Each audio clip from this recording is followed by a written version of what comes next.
घर के बाहर फट फट फट की जोर से आवाज हुई। सीमा को लगा कि पटाखे फूट रहे हैं। वो डर के मारे घर से बाहर निकली। देखा तो सामने योगेश यानी कि पतिदेव एक बुलेट बाइक पर बैठे हैं।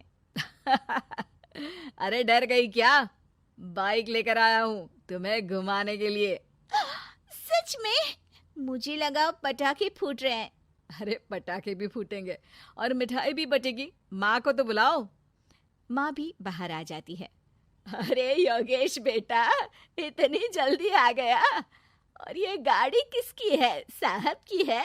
हाँ माँ, तुम्हारा बेटा साहब से कम है क्या? मेरी ही है। अरे बेटा, इतनी बड़ी गाड़ी ले ली, इससे तो तू घोड़ा ही ले लेता। महंगी पड़ी होगी ना? महंगी सस्ती छोड़ो और मिठाई लाया हूँ, गांव में बंटवा दो। अरे बंटवा क्यों दो? पीछे बैठो, गांव में बांट कर आते हैं। सब खुश थे। योगेश गांव के बाहर एक कोयले के खदान में मजदूरी करता था। मेहनत और अकल से उसने वहां ठेकेदारी का काम सीख लिया और सूझबूझ से ठीक ठाक पैसा बनाने लगा। गांव में बात फैल गई कि योगेश के घर धमाका गाड़ी आई है। ऐसी गाड़ी पहले कभी किसी ने गांव में तो देखी नहीं थी। योगेश और माँ गाड़ी से वापस घर आ जाते हैं। बेटा, बाबूजी ऊपर से देख रहे होंगे और आशीर्वाद भी दे रहे होंगे तुझे। वो होते तो उनको भी घुमाता माँ। पूरे गांव में नाच नाच के मिठाई बांटने जाते। जैसे मैंने नाच नाच के बांटी थी जब वो अपने लिए एक साइकिल लेकर आए थे। बस बस, बाबूजी दो बात भी सुनाते कि फटफट वाली फटफटी ले आया। सीमा आगे कहती है, अपने लिए तो ये गाड़ी ले आए और मेरे लिए? अरे ये गाड़ी तुम्हारे लिए ही तो है। पक्का मेरे लिए है? अरे पक्का तुम्हारे लिए है। अगली सुबह जब योगेश सो रहा होता है तो उसे बाहर से गाड़ी की आवाज आती है। वो घबराकर चिल्लाता है, चोर चोर, मेरी गाड़ी ले जा रहा है, चोर चोर। माँ भी जागती है और योगेश के साथ दरवाजे की तरफ भागती है। जैसे ही दोनों बाहर निकलते हैं तो देखते हैं कि सीमा गाड़ी चला रही है। अरे बहू, नाक कटवाओगी क्या? ये क्या कर रही हो? अरे गिर जाओगी, ये क्या कर रही हो तुम? सीमा गाड़ी को रोक कर कहती है, सारे गांव में घुमा लाई, कहीं नहीं गिरी। क्या? सारे गांव में घुमा लाई? अरे लोग क्या कहेंगे बहू? सोचा क्या एक बार? यही कहेंगे कि कितनी अच्छी गाड़ी है। अरे तुम्हारे बारे में। हाँ, कहेंगे ना कि देखो कितनी अच्छी गाड़ी पर बैठी है। बहू गाड़ी रखकर योगेश और सासू माँ के पास जाती है। तुमने कब गाड़ी चलाना सीखा? हमारे बाबूजी के पास पुरानी स्कूटर थी, सीख ली। फिर स्कूल में एक मास्टर जी भी ऐसी ही गाड़ी लेकर आते थे, उन्होंने सिखा दी। हाँ हाँ, स्कूल के मास्टर आजकल यही सब तो सिखा रहे हैं। पढ़ाई का कुछ सिखाते तो कुछ भला होता। अरे बहू, अब गाड़ी मत चलाना। हमारे परिवार में कभी किसी औरत ने पीछे से आगे की सीट पे आने की हिम्मत नहीं की है। तुम भी मत करना, समझी? जी समझ गई माँ जी। सीमा सास की बात सुनकर चुपचाप रसोई में जाकर उदास होकर खाना पकाने लगी है। सास सुबह सुबह मंदिर से पूजा करके लौट रही होती है। तभी उसे दो औरतें रोक लेती हैं और कहती हैं, अरे बहू को थोड़े अच्छे लक्षण भी सिखा दो। गाड़ी चलाने निकली थी, गांव की मर्यादा का कोई ख्याल नहीं है। वही तो। अरे पैसे आने लगे हैं तो क्या मतलब कि किसी रीति रिवाज को नहीं मानोगे?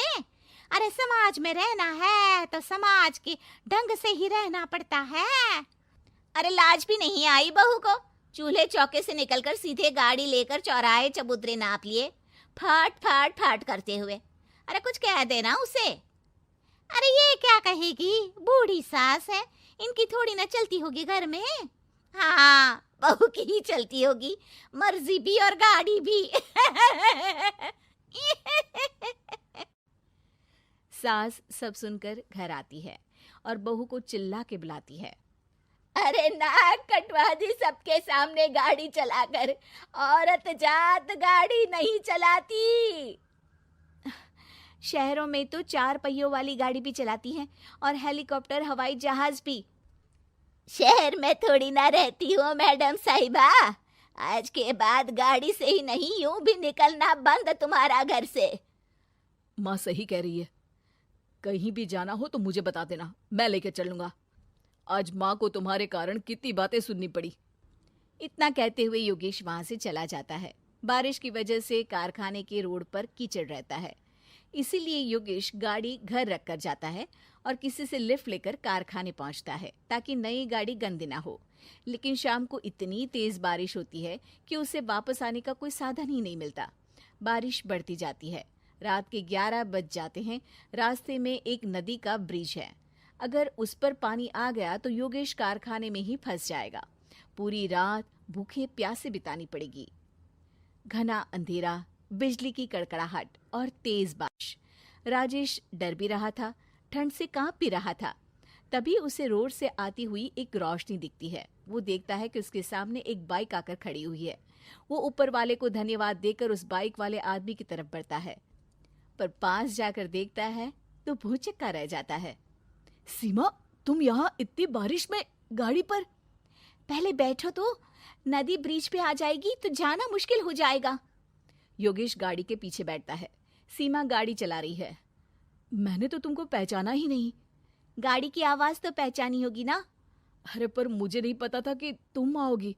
अच्छा किया कि तुम आ गई।